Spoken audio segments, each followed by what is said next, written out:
जय Shri Ram. Welcome back guys. आपके सामने सिप्ला का 1 मिनट चार्ट खुला हुआ है। सिप्ला हमने 19 सितंबर के दिन शॉर्टलिस्ट करके आपको दिया था ट्रेड के लिए, और आप देख सकते हैं हमें ब्रेकआउट एंट्री मिली नहीं है। हालांकि ब्रेकआउट हुआ है, पर 1 मिनट कंडीशन में सबसे इम्पोर्टेंट रूल मैं आपको बताना चाहूँगा, जो आज हमें दो स्टॉक्स में देखने को मिला है, और वो फेक ब्रेकआउट के रूप में तब्दील हुआ है। ये देखिए आप, 916 का हमें ब्रेकआउट मिला है। 916 एंट्री काफ़ी अच्छी मानी जाती है, लेकिन सेकंड कैंडल का वॉल्यूम आप देखिए इंक्रीज्ड है। तो कहीं ना कहीं ये ओवर बॉट या सैचुरेटेड जोन की तरफ भी हमें इंडिकेशन देता है कि ऐसा पर्टिकुलर स्टॉक जिसका सेकंड कैंडल का वॉल्यूम फर्स्ट कैंडल से ज़्यादा आ रहा है, तो वो एग्जॉशन का प्रतीक भी हो सकता है। और आप देखिए नेक्स्ट कैंडल में क्या ज़बरदस्त फॉल वापस आया है, और प्राइस उसी रेंज में वापस चले गया। तो कहीं न कहीं ट्रैपिंग ऐसे होती है गाइस। दूसरा वाला स्टॉक हमने आपको दिया था HDFC life. Same is the scenario with HDFC life. Second candle में एंट्री मिली है, सेकंड कैंडल वॉल्यूम ज़्यादा है फर्स्ट से, थोड़ा बहुत ऊपर गया है, और फॉल देखिए आप कैसा है। हम फॉल में एंट्री प्लान करें ऐसा मेरा बिल्कुल रिकमेंडेशन नहीं है। हम मोमेंटम ट्रेडर्स हैं, और हमें बहुत ही अच्छे मोमेंटम ट्रेड्स ही चाहिए। रिवर्सल ट्रेडिंग और इन सब में मुझे इतना कॉन्फिडेंस नहीं है, खास तौर से ऐसे स्टॉक।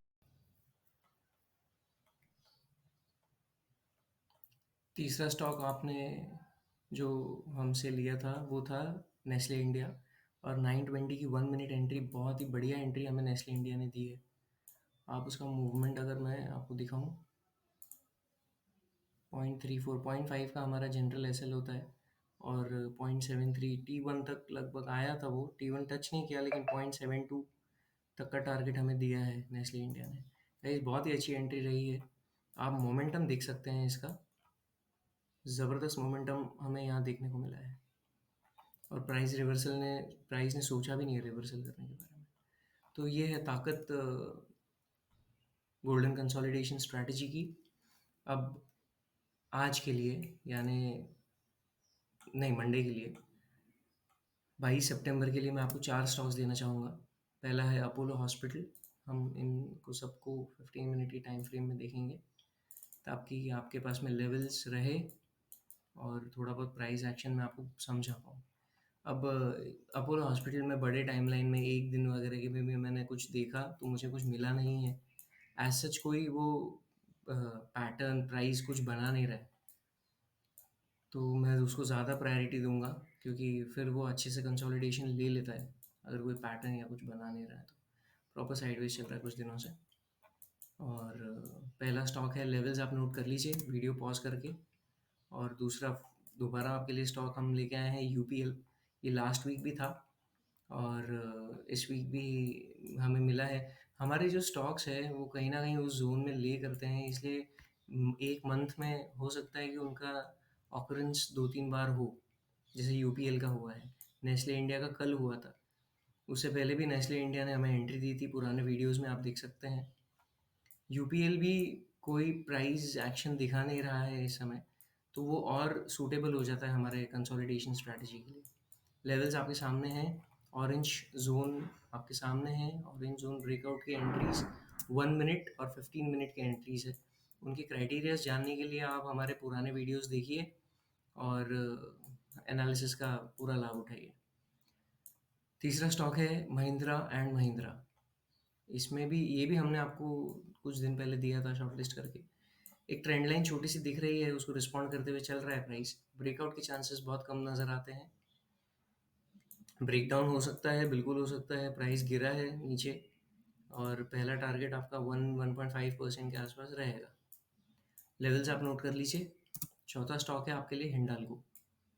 हिंडाल्को बहुत ही डिफिकल्ट स्टॉक भी मैं मानता हूँ, क्योंकि मूवमेंट्स बड़े बड़े देता है।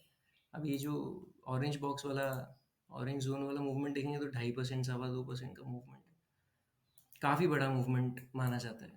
तो ऊपर के चांसेस मुझे बहुत कम लगते हैं गाइस मंडे के लिए। हो सकता है कि कंसोलिडेशन में चले जाए और उसके अगले दिन यानी 23 को दे दे ऊपर की तरफ अगर देना है तो। लेकिन 22 में ऊपर का मुझे बहुत मुश्किल लगता है क्योंकि यहाँ ज़बरदस्त रिजेक्शन मिला है प्राइस को।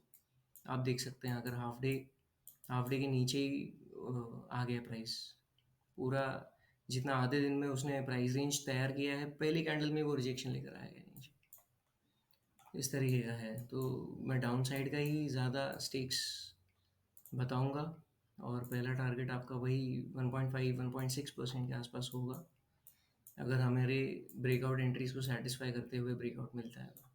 एक बहुत इंटरेस्टिंग लेवल पे हिंडाल्को अभी है डेली टाइम फ्रेम में, मैं आपको दिखाना चाहूँगा। जो बाइंग साइड का T1 है, आप यहाँ देखिए, वो ऑल टाइम हाई के बाद में दूसरा टॉप बना रहा है प्राइस। तो अब दूसरा टॉप बना के तुरंत तो वो जाता नहीं है, कोई भी प्राइस जनरली ऐसा नहीं करता।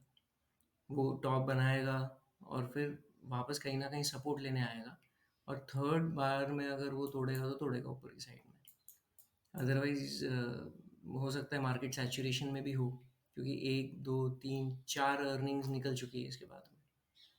तो उसका जो भी हाई का ये यहाँ पे सेलिंग प्रेशर था, उससे आप ये फॉल देख सकते हैं कितना ज़बरदस्त मिला है।